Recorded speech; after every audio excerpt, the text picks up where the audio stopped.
It was a boiling hot summer day, 1979. The local movie theaters were playing those classic films like Rocky II, the original Alien, and Apocalypse Now. It was the same year Iranian radicals stormed the embassy in Tehran and took those 63 American hostages. But by the end of this day, July 12, 1979, a murder in Bushwick, Brooklyn would dominate the headlines around the world. He was one of the most powerful men in New York City. He was respected and feared. And on this afternoon, he was sitting in the back of a cafe on Knickerbocker Avenue, eating lunch, drinking wine, planning his next move. What happened next would change the New York criminal underworld forever.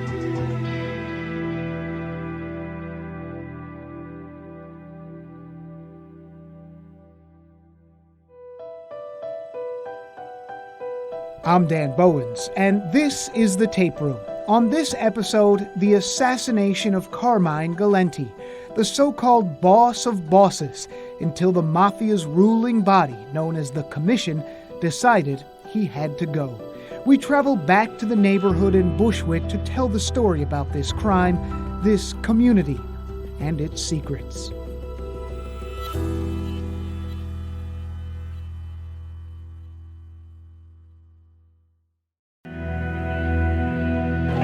It was one of the major gangland executions of recent decades, and yet most of the people around here didn't know who the big man was.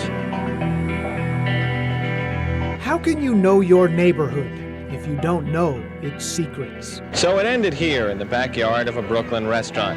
Carmine Galante was the victim of a few men with guns, but the beginning of the end started only recently here in New York City. Galante, it seems, was the victim of a bad time in the courts and a lot of bad public relations, which for a mobster can mean death. Bushwick, Brooklyn, July 1979. The reputed boss of bosses in organized crime, Carmine Galante, was assassinated today. It happened on the back patio of a little Italian restaurant called Joe and Mary's on Knickerbocker Avenue. It was a calm setting. There was a bottle of wine on a table, and it was a friendly atmosphere from what we can determine. Immediately upon arriving in the rear, these three gentlemen, I should state the executioners, opened fire, and we have two people, DOA, on the scene. Two were removed to the hospital, and one expired at the hospital. Carmine Galante. He was head of the Bonanno crime family. Known as the Cigar, he was widely feared for his cruelty. It is believed that the hit ultimately on Galante was a joint operation between a faction of the Bonanno family and the Gambinos.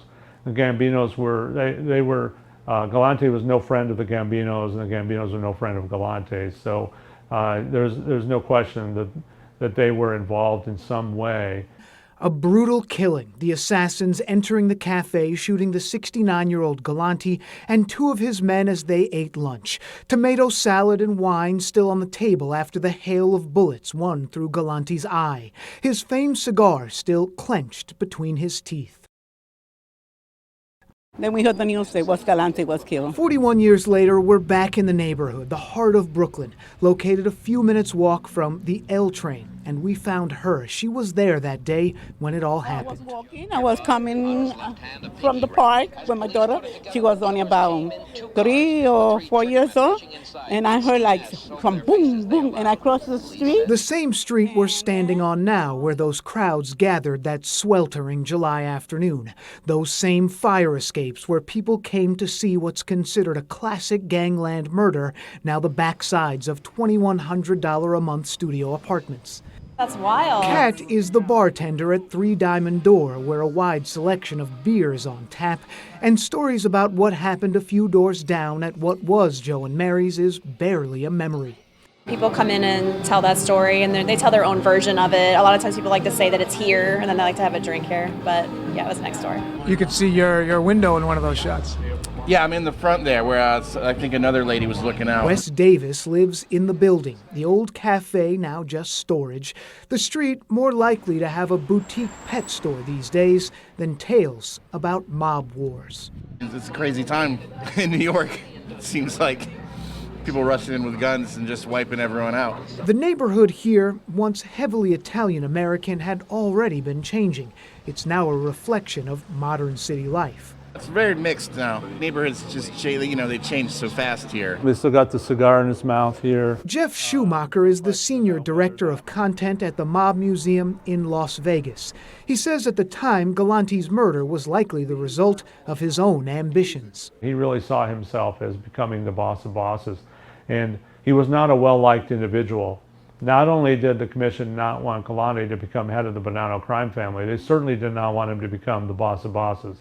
So it was determined that it was time for him to go. The Galante murder really opened and sort of accelerated federal efforts to go after this heroin smuggling ring. And ultimately, a couple of years later, you had a mass of arrests of mafia individuals who were involved in the heroin ring. A story from long ago, in a city where just about every neighborhood has secrets. I feel like it's just never ending. There must be so many layers that we don't know or think about, and it's funny how that happened right next door and no one knows it. According to the Mob Museum, of the many people thought to have planned and carried out Galante's murder, only one has ever been brought to justice. Bruno Indelicato was convicted at the Mafia Commission trial in 1986. Today, he's back in prison on another Bonanno family-related murder.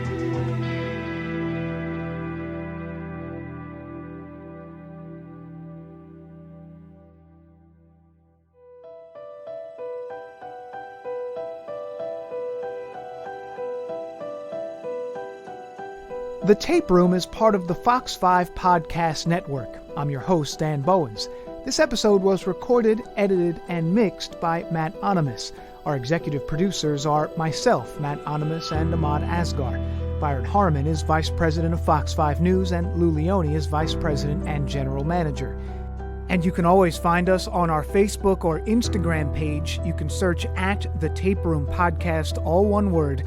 And if you think you have a case that you believe we should explore, email us at thetaperoompodcast@foxtv.com. Stay tuned for the next episode of The Tape Room.